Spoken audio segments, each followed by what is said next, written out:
Hey folks, this is Rhykker. A new Overwatch cinematic short just released for Bastion. So let's fully explore Bastion's lore and analyze this new video.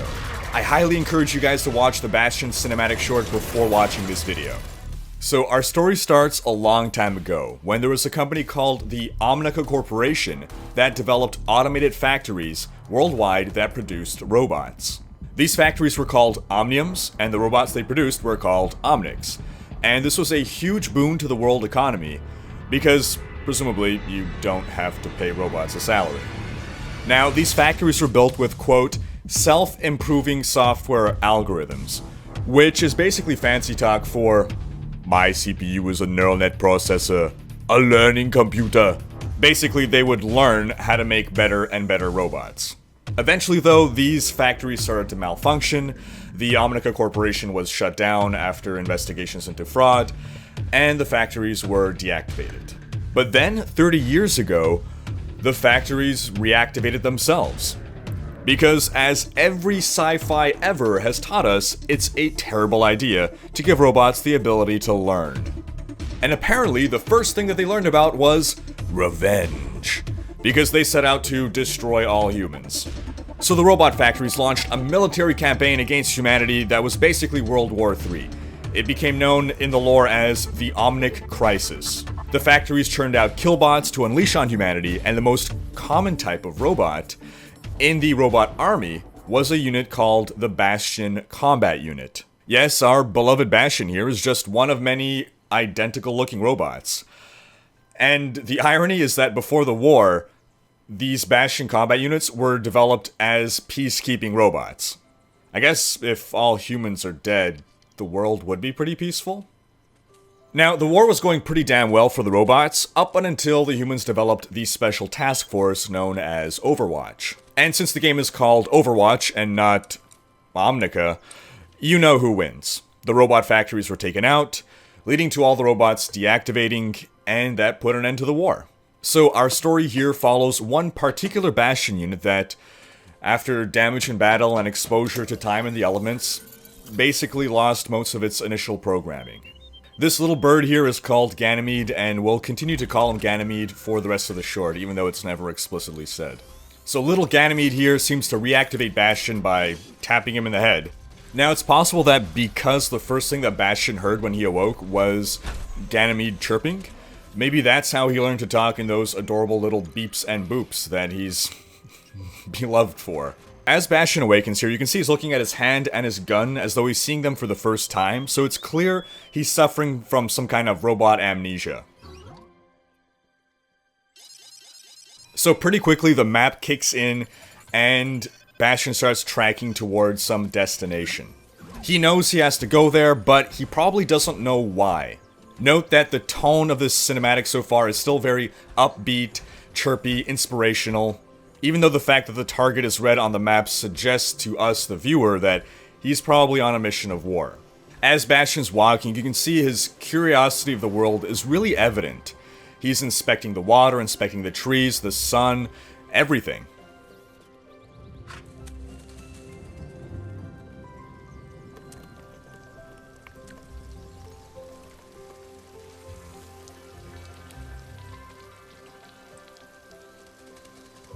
We even have this little bonding moment with Ganymede drinking from Bastion's palm, and that's possibly the first bonding moment, the start of a beautiful friendship, you can say.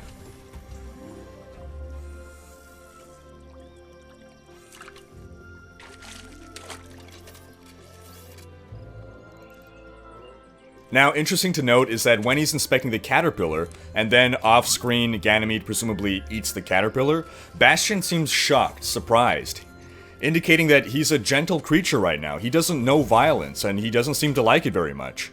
This delicate side continues to be shown as he puts the final piece into Ganymede's nest, and the nest continues to be a symbol throughout this cinematic. But then the tone starts to shift when we hear the woodpecker. And we start to realize that, to Bastion, the woodpecker pecking is sounding like a machine gun. At that point, robot PTSD kicks in. You can see he goes red. His original programming takes over as he believes there's danger. He tears up the forest, Ganymede is nowhere to be seen, and as he recovers, The sad violin music starts to kick in as Bastion realizes the destruction that he's wrought. And this is heavily symbolized by the destroyed nest on the ground. Now note that up until the attack, his turret was completely overgrown. Now we see it in full force. It's as though his violent side was hidden before. Once Bastion snaps out of it, goes from red back to blue, you can tell he's surprised, maybe even saddened, as he notices the destruction of nature around him.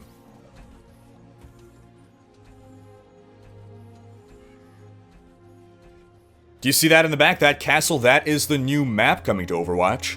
That is Eichenwald, and because of this we know that we are currently in Germany.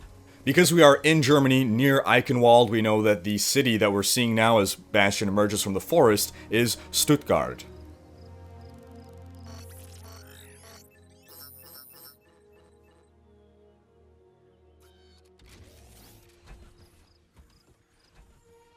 As Bastion continues towards his target, he looks back at the forest, almost mournfully, almost as though he's looking back on his innocence. Maybe even hoping to see Ganymede, or maybe he's just expressing regret at what he did. Or maybe regret that he can't return to the forest and has to continue with his mission, a mission that he still doesn't even understand yet. Until he discovers the other Bastion units.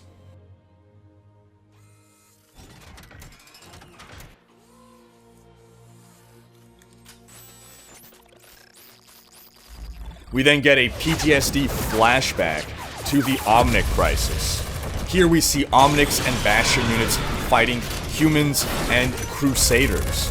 The Crusaders were a modern military order, outfitted in those huge suits of armor. Of course, Reinhardt was one of them, and Reinhardt is probably one of those dudes in the clip. The other one is probably Baldric von Alder, who was the leader of the Crusaders. As the flashback ends, Bastion's blue lights turn to red, signaling that he now remembers his original purpose. His original programming has kicked in. He now struts on with determination towards Stuttgart to kill all humans. You see a cloud pass over him. This is symbolic, but that cloud then starts to fade as Ganymede approaches suddenly. Note that Ganymede chooses to land on Bastion's gun and not his hand, or his anything else for that matter.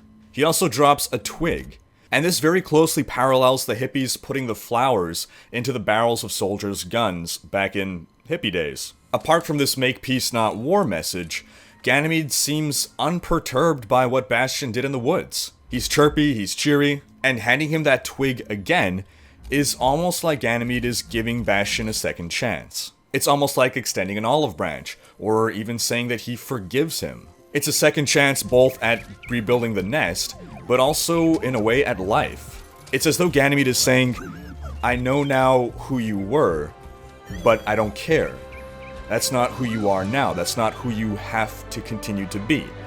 So at that point, the bond with Ganymede is solidified, Bastion returns to the woods, and we get our heartwarming Disney ending.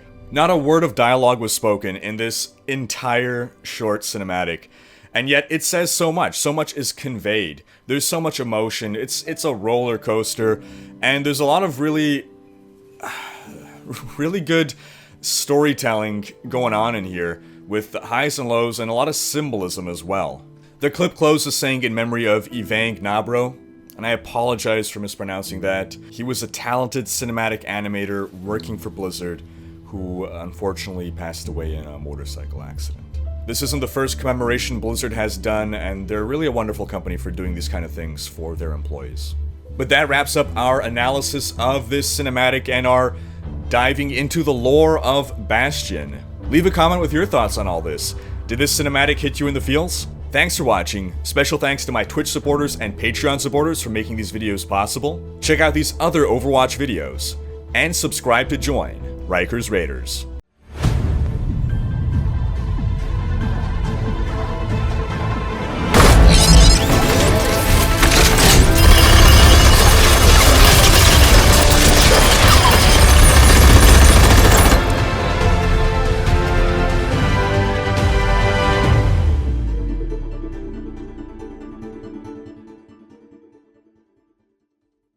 Personally, I just can't wait to get the new Junkrat Zika virus patient skin, or the new Tracer voice line, Don't drink the water. Or the new Zarya spray of her doping results coming up negative. It's gonna be a great Olympics this year, folks.